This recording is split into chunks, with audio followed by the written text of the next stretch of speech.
Chers amis, avec le psaume que nous étudierons aujourd'hui, nous sommes aux 2/3 de notre périple dans le psautier, en termes de nombre, mais en ayant sauté de l'un à l'autre comme ça, nous avançons vers la fin de l'étude du psautier.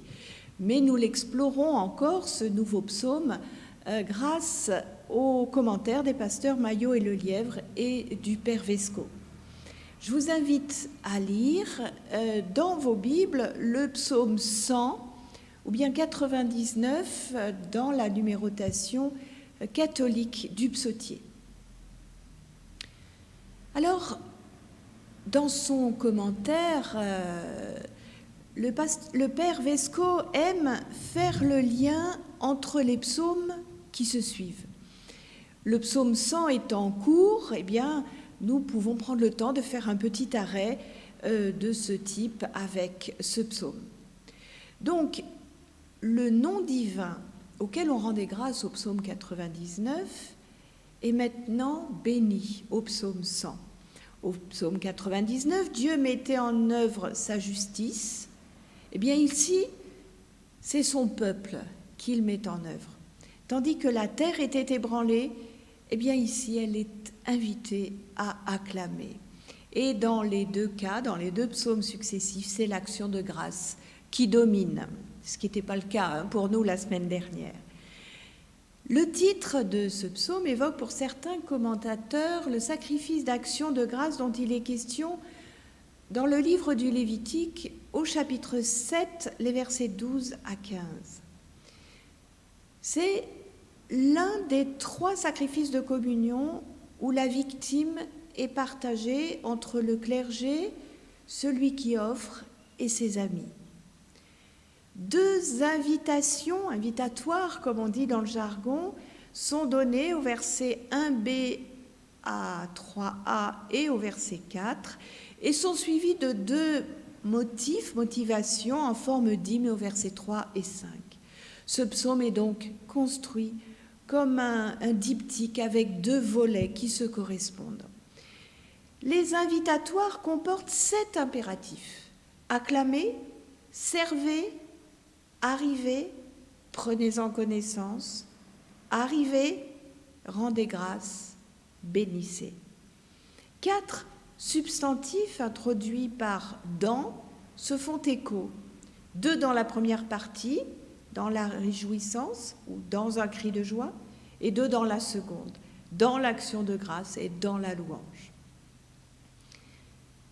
Arriver à son visage, arriver à ses portes, sont 2 invitations à venir au temple, puisque dans la compréhension judaïque de ce temps, Dieu habitait le temple. Les 2 motivations introduites par car Yahvé donne la raison de l'hymne, la création du peuple de Dieu au verset 3, car Dieu est bon, aime et est fidèle. Au verset 3, c'est le passé qui est évoqué, au verset 5, c'est l'avenir qui va être ouvert. Et ce psaume, aussi court qu'il soit, comporte quand même 8 allusions au nom divin. 4 fois Yahvé, 1 fois Dieu et 3 fois lui désignant Dieu. Le centre du poème insiste sur le lien qui existe entre Dieu et son peuple. Ce qui est donc au cœur du message de ce psaume, et c'est cela qui justifie l'action de grâce, l'acclamation, la réjouissance, la joie, dont il est amplement question ici. Alors nous avons déjà rencontré l'acclamation universelle en l'honneur de Yahvé, par exemple au psaume 66, ça nous rappelle aussi les psaumes 47, 98, et voilà encore donc les traces ici de cette compréhension d'un Dieu universel que portent certains textes de notre Premier Testament.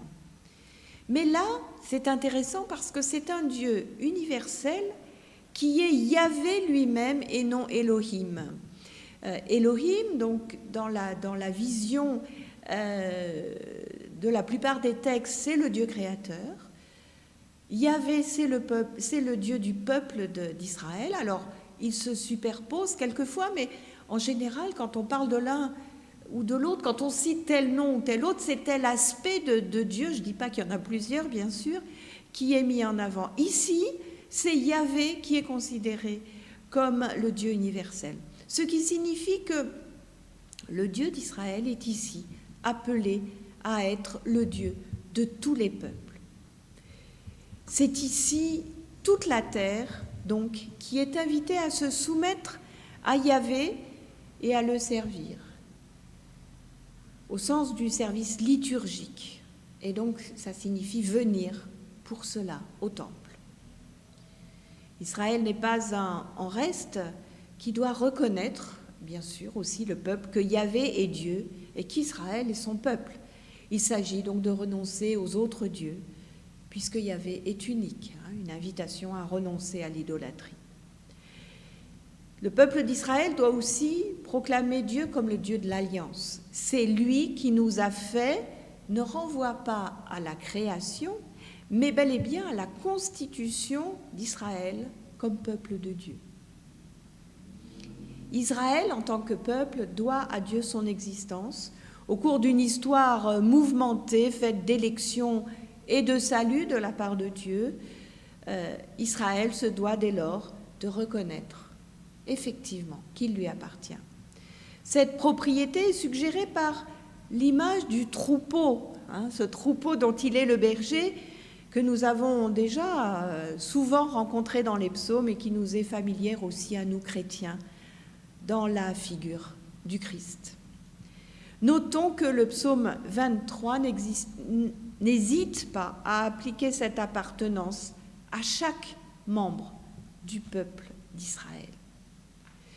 Le peuple est invité donc à chaque personne du peuple d'Israël, c'est-à-dire le peuple en tant que tel appartient à Dieu, mais chaque individu aussi est vu comme appartenant à Dieu. C'est ce qu'on trouve dans le psaume 23 ou 22, donc selon les numérotations. Le peuple est invité à passer les portes de l'enceinte du temple pour venir rendre grâce. Il s'agit de reconnaître en Dieu la source des bienfaits reçus. Bénir signifie donc ici remercier. Mais il s'agit de remercier en affirmant que Dieu est à l'origine du bien qui arrive. On le loue, c'est la traduction choisie par la Septante, pour ses actions et pour ses dons. Pourquoi le loue-t-on ? C'est le verset 5 qui nous le dit, car Dieu s'identifie à la bonté. Son amour est de toujours. Sa fidélité se manifeste de génération en génération et elle est liée à son amour. Bonté, amour et fidélité de Dieu se maintiendront toujours. C'est l'affirmation finale de ce psaume. Voilà de bonnes et belles raisons de le bénir, n'est-ce pas ? Le psaume 100 est le seul texte du Premier Testament à mentionner ensemble ces trois traits fondamentaux du Dieu de l'Alliance, bonté, amour et fidélité. Vous voyez comme un psaume peut être court et en même temps retenir en son intérieur des merveilles de compréhension. Confesser Yahvé, c'est reconnaître un Dieu bon. Et même s'il est bonté, c'est reconnaître qu'il n'y a que lui qui soit bon. Si Dieu est bonté, c'est que bonté et Dieu sont synonymes, je dirais. C'est ce que confirment nos évangiles. On trouve ainsi dans l'évangile selon Marc, au chapitre 10, le verset 18, la réponse de Jésus. « Pourquoi me dis-tu bon ?» demande-t-il à l'homme riche. « Personne n'est bon, sinon Dieu seul. » Notre psaume nous invite à une prise de conscience progressive. D'abord, reconnaître que Yahvé est Dieu, puis qu'il est bon. D'abord, reconnaître sa souveraineté, puis sa fidélité. D'abord, découvrir que Dieu met en œuvre et mène paître et prendre conscience ensuite de son amour. Cet amour étant finalement, me semble-t-il, la cause première de tout ce qui précède, bien évidemment. Pour les pasteurs Maillot et Le Lièvre que je cite, ce n'est pas tant une éternité philosophique de la miséricorde ou de l'amour qui est chanté ici qu'une réelle efficacité continuelle. Ce n'est pas tant 1 Corinthiens 13 et cet hymne à l'amour où l'amour est vu comme éternel. Ici, c'est bien le Seigneur qui aimera toujours. Cette remarque me paraît importante. Elle stipule que l'amour de Dieu n'est pas un concept, c'est pas une idée théologique, c'est pas un dogme. Il est agissant. Il n'est pas abstrait, il s'incarne cet amour dans l'histoire. Il ne fait pas que se dire, il nous rejoint, chacun et chacune. Et pour nous chrétiens, il va jusqu'à s'incarner dans l'histoire, dans un homme singulier, Jésus-Christ, qui va jusqu'au bout de l'amour et du don. Mais il nous rejoint aussi aujourd'hui encore et nous porte, nous conforte et nous console dans notre histoire personnelle. Quelques remarques de structure du psautier plus généralement. Le psaume 95 et le psaume 100 encadrent ce qu'on a appelé les psaumes du règne, du 96 au 99. Tous deux, ces deux psaumes 95 et 100, invitent à l'acclamation et à l'action de grâce en présence de Yahvé. Le lien entre Yahvé et son peuple est affirmé. L'invitation à venir le rencontrer au temple se retrouve dans les deux psaumes. On peut voir dans ce cas le psaume 100, qui n'est pas compté dans les psaumes du règne, comme une conclusion de cette série, qui invite à rendre à Dieu l'hommage qui lui est dû, en se situant, comme nous l'avons noté, dans des perspectives universelles. Le Père Vesco précise qu'après le psaume 89, qui concluait le 3e livre du psautier, le 4e livre, qui va du psaume 90 au psaume 106, vient répondre à l'apparente faillite de la liberté divine que la chute de la monarchie davidique permettait de supposer. Évidemment, les Israélites ont dû se poser d'énormes questions puisque Dieu avait promis que la maison de David durerait toujours.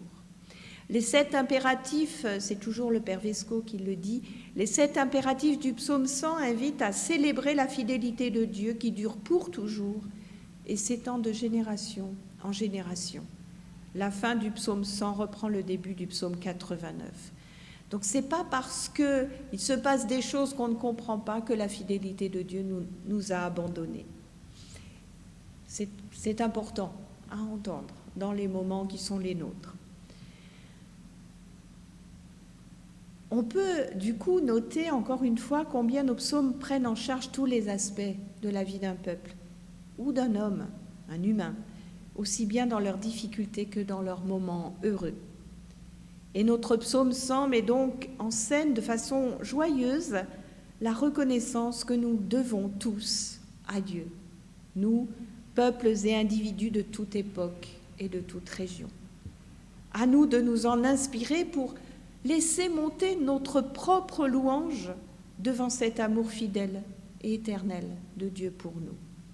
Un amour qui se manifeste au cœur même de nos détresses et dont nous pouvons discerner les traces pour peu que nous y prêtions un peu attention. Ce que je vous invite donc à faire afin de vivre pleinement cet amour et cette reconnaissance joyeuse qui lui est due. Amen.